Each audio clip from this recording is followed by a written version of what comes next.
Hi everyone. So yeah, I recently mentioned that I would do a video talking about traveling to Europe on the bike, and a couple of people commented and said that yeah, that would be quite useful for them. So yeah, let's get into it. So some people have done this many, many times, and I'm sure other people have got top tips as well. So I'll talk about the trip we did last year, what I took, and I'll talk about what I'm doing slightly different this year when we head over to Germany. But just in general, if anybody's thinking about traveling to Europe, I definitely recommend it. It is fantastic. It's fantastic because there are loads of amazing places to visit. There are loads of amazing biking roads out there. And generally speaking, the standard of driving out there is much, much better and much more friendly to bikes as well. So it is an amazing experience. I do understand why some people might be a little bit hesitant because it is a fair distance, and the thought of being so far away from home, doing so much distance on a bike, and particularly if you've got an older bike, it can be quite daunting. But as long as you're covered, your insurance, your breakdown insurance, and your bike's in good condition, it really is no different than, let's say, taking a week off work and riding around your local riding routes, for a few hours for a few days in a row. If you go out riding for 3, 4 hours at a time because you're out for most of the day, and you do that 3 days in a row, well, that's no more really than just driving to Europe for a couple of days. So, yeah, a few top tips before I actually get into showing you the kit. I'll probably have to split this into two videos. So this one, I'll just talk about things in general, and then the next video will actually show you what I take. So a few top tips. I would say plan as early as possible. So pick a date. Obviously, we want to try and get the best weather, but that's always going to be a gamble. So pick a date, plan ahead as far ahead as possible. Once you've got a date, then start searching for some accommodation. Now, when you book accommodation, we always book through booking.com because generally speaking, you get some decent prices. If somebody's got a booking.com account, they might even get a discount. And we tend to, rather than use hotels, I mean, I'll come on to hotels in a second because we do use them to break the journey up. But we tend to book some accommodation like a house, and we split the cost between us. So last year we went to Belgium for a couple of nights. The cost of the house, it worked out between four of us, 65 quid each for 2 nights for a 3-story house right on the river in the Ardennes forest. Amazing price, amazing value. And that was end of May. This year we've got a house in Germany booked, again, right on the river in Aachen. And it works out a little bit more expensive because we're doing 3 nights and it's July. So it works out about £150 each for the 3 nights total in that house. The night before, so we're breaking up the journey a little bit. So we're traveling across on the Eurotunnel from Folkestone to Calais. We ride in a couple of hours into France, a place called Metz, and we're going to stay there for a night. So that's just a hotel, just to break up the journey. The next morning we'll get up and we'll carry on into Germany. So yeah, breaking up the journey is good. If you're worried about doing long distance on your bikes, then it's actually not that long. I mean, it depends where you are in the UK, how long it takes for you to get to, say, Dover. You can either go on the Eurotunnel or on the ferry. We use the Eurotunnel on the way out because it's short. It's about 35 minutes on the Eurotunnel because you just want to get there. You just want to get to your destination as soon as possible. On the way back, we do the whole journey in one go. So last year when we went to Belgium, we stayed in France overnight, then on to Belgium the next day, using the Eurotunnel to get across. On the way back, we left Belgium and went straight to Calais in a oneer. So we used the ferry on the way back because the 90-minute journey on the ferry, plus probably an hour's waiting time before you even get on the ferry, it gives you a couple of hours rest. So if your journey on the way back, you're doing it at a oneer, that's a lot more riding in one go. So the ferry gives you a nice break, chance to chill out, get some food, get some coffee down you before doing the last few hours UK side. What else? So top tips, yeah, if you've never ridden on the right hand side of the road before, that might take some getting used to, but don't let it put you off. Don't let that be the thing that stops you, because you do get used to it. You just have to be conscious, especially when you're coming out of junctions. Like on the motorways or the autobahns, it's not too bad. But on the A roads and B roads, when you are turning out of junctions and turning at traffic lights, you just have to keep reminding yourself, where's the traffic going? Where am I going? Which side of the road am I getting onto? Because it can be easy to make a bit of a mistake. But generally speaking, most people get used to it really quickly. Toll roads. So if you are riding through France, France has got some toll roads. So on the auto routes, they're very simple. You can either buy, I can't remember what the name of it is. You can buy I think it's like a yearly pass, and you just breeze through all the toll roads because it displays on your screen and the barrier recognizes it to say that you've already paid. But if you're just doing a one-off trip, it's probably not worth buying that, that yearly thing. I can't remember the name of it. So when you get to a toll road, you'll see, because you'll get to the barrier. So you get to the barrier, you pull up, you take a ticket. When you get to the next barrier, 20 miles down the road, you get to the barrier, you scan your ticket, and you pay an amount by tapping your card. Simple as that. Don't make the mistake of pulling up to the barrier and then letting your mate pull up next to you, because I think there's like weighted pads underneath the ground, so it tries to estimate what kind of vehicle you are. And if two bikes are parked next to each other, it might confuse itself with the weight, and then you might end up paying the value of a car instead of the value of a bike. Don't ask me how I know that, but I know that. And yeah, so the toll roads are very easy. And like I say, generally speaking, on your outward journey, you just want to get there. So we stick to the motorways and the main roads. And then when we spend a few days there, that's when we start exploring the B roads and the twisties. And then the same on the way back. We just want to get back. So stick to the main roads and the A roads. On long journeys, like you would expect, another top tip is to take regular breaks. Stay hydrated. Like every time you have a break, have half a bottle of water. The compromises, you might need the toilet more often, but it's better to be hydrated. Dehydration on long journeys on a bike is very, very dangerous. Keep up the carbs, have some energy, and you should be fine. And when you do sort of take a break, use that opportunity to stretch off, because long journeys on one straight road on a bike can be quite tiring.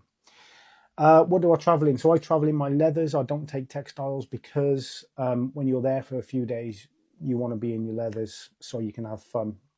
In the twisties, so I ride in my leathers, and I'll just carry a waterproof jacket with me, which I'll show you shortly in the next video. And travel as light as possible. Like when you start packing, don't find yourself saying, I might need this and I might need that. Like literally just go with the bare bones of what you would need. Because remember, when you get there, you can buy stuff. You don't even have to take a wash kit. You could buy shampoo and, shampoo. You could buy toothbrush and stuff when you're there if you want to, and then you're not carrying it. So it's less stuff to carry. But if you do take a wash kit, you could take those little sort of mini travel size toothpastes and shower gels and stuff to save a little bit of weight. So yeah, travel as light as possible. Don't take something because you think you might need it. Only take what you actually do need, because you can buy stuff when you're there. Make sure you give your bike a really good check over, a couple of days at least before you start to travel. Check the oil, make sure you've got a full tank of fuel when you leave. Check the condition of the chain and sprockets. Make sure you've got enough tread left on your tyres. We did last year probably about 1,000-mile round trip. This year it's going to be even longer. It's going to be about 1,500 miles. So I'm going to make sure that a week or so before I put some new tyres on there, and then I know that I'm covered. Check your breakdown cover. Make sure that if you've got breakdown cover, it includes recovering your bike back to the UK, because not all recovery will include that. And the last thing you want is for you to be stuck, you having to travel back and then having to pay to get your bike back to the UK if it can't be repaired wherever you are. So breakdown in cover, including recovery back to the UK, is really important, as is normal travel insurance, as you could expect. Check your bike insurance as well. Make sure you are actually covered to go to Europe. Now, the good news is if you're not, you can buy one single trip specific insurance as well. So that might be an option. So there's a few top tips. I'm running out of time now, so I'm going to make a second video and I'll show you some kit. Okay, folks. So this is basically all the kit that I took for a 3-day trip to Europe. No, 4 days in total. 4-day trip to Europe. I'll show you each item individually in a second. Yeah, it doesn't look like a lot, but yeah, it's best to travel light. Okay, hopefully the phone is not shaking too much. So the first thing, folks, this is the bag that I use. It's an Oxford Aqua B25. So it's a 25-litre bag, and it's advertised as being completely waterproof. Now, I'm a little bit skeptical that anything is completely waterproof, but what it does, it's like a canoe bag, basically. So you fill it, it's got 25 litres capacity, and then basically you just roll the top down like you would a canoe bag, and then it just clips on the sides. Waterproof pockets as well. There's a pocket at the front, and on the back there is another pocket there, and that's where I kept all my travel documents. So what do I take? Obviously the stuff that I haven't got here is things like clothes. Now, in terms of clothes, for 4 days traveling, 3 nights, I took 3 pairs of, I took 3 t-shirts for the evenings, 1 pair of shorts, and 3 riding tops. And that's all I took, with a pair of trainers and the obligatory pair of flip-flops. So traveling light is really, really important, of course, because you've got to carry the kit. Also, inside my backpack, I carried a small bum bag. This is empty until I get there, because while I'm there and while we're riding around on the days around the twisties, I can carry my little bits and bobs, carry my essentials. So that folds up flat and goes inside the bag.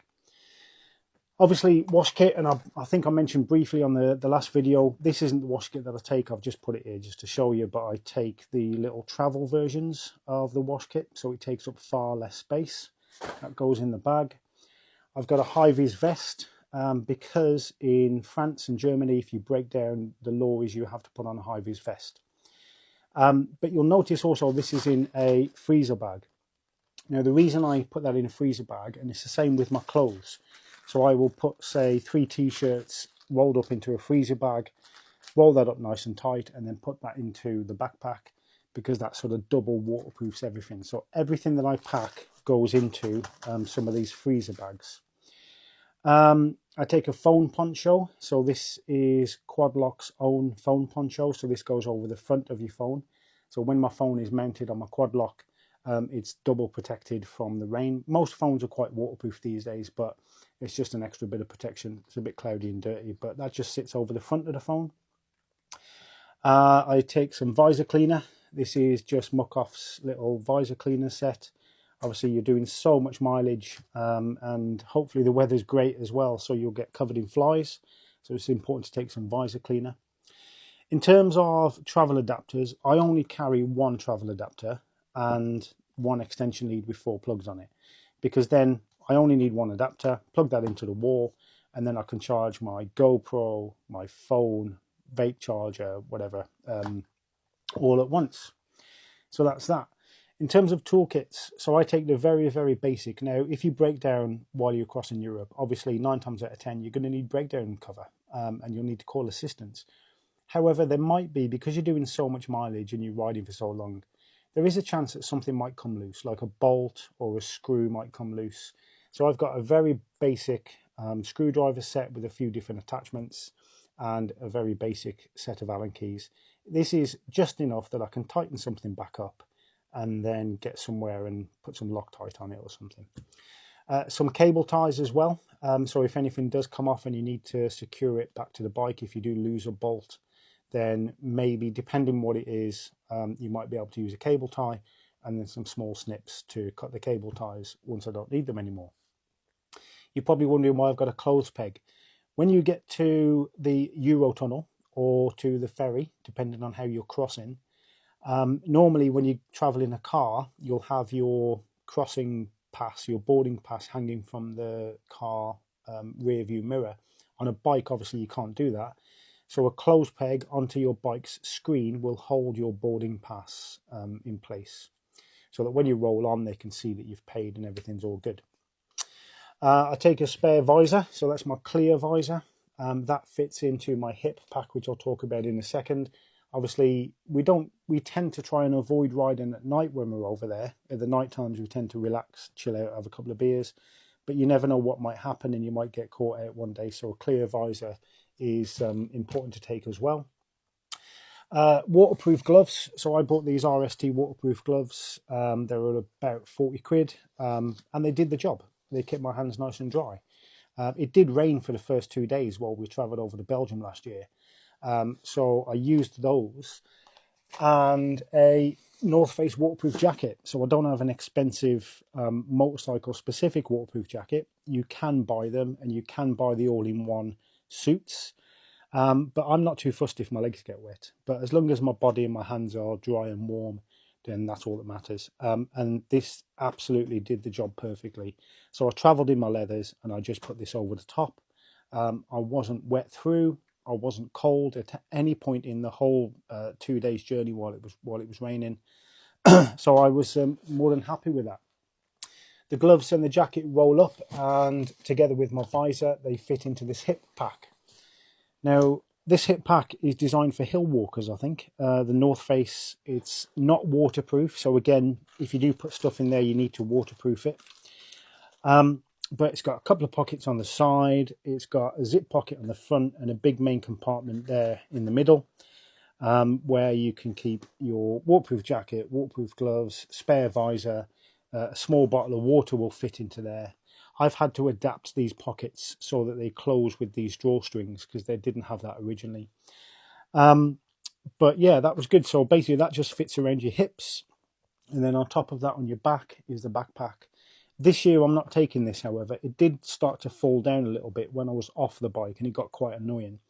So this year I'm taking a tail pack which will fix to my rear passenger seat. But it is good. It did do the job. It was just a little bit annoying. And without it this year, if I'm getting a tail pack, it just means a little bit less weight than I'm actually carrying on my back. Travel documents. I keep my travel documents in a waterproof wallet, and that fits into the compartment in the back of this bag. So it slips down that compartment there. And yeah, the travel documents that you need to take. So I take my V5. I take my printed version of my insurance documents, a printed version of my breakdown documents, obviously driving license, passport, etc., etc. Because if you ever get pulled over by the police in Europe, it is much, much better and much more compliant if you can just say, yes, here's proof this is my bike. Here's proof that I'm insured. Here's proof that I've got breakdown cover. The more you can keep them happy, the less they'll leave you alone. And also a printed copy of your ferry bookings and your Eurotunnel bookings and your accommodation bookings, just so that if anything does happen to your phone, you've got everything printed. And that pretty much is it, folks. I can't think of anything else that's not here. But yeah, so looks a bit messy now, but it all packs down nice and neatly into that bag. And like I say, what I recommend, folks, keep everything double waterproofed, because you just never know. You might get caught in the bad weather. And travel as light as possible. And as I say, in addition to what you can see here, the only thing that's not here that I took was a few t-shirts, a couple of tops for riding in, and a pair of shorts. So yeah, I think that's everything covered. If anybody does have any more questions, or if anybody else has got any top tips, if there's something that I've forgotten about or something I've missed that you would also recommend, then feel free to drop a comment and yeah, let us know. So the only other thing in addition to what I've mentioned already, folks, is bike security. And with the 4 of us last year, we had 2 cable locks between us, so that when we park up, we can put at least 2 bikes together and lock them together. But yeah, I can't think of anything else really. So I think, yeah, that was about it. But if anybody is thinking of travelling to Europe, don't hesitate. Get it booked. There's still plenty of time to organise a trip this year. And I definitely recommend it. You won't regret it. It's amazing. So yeah, good luck, folks, and yeah, feel free to ask more questions.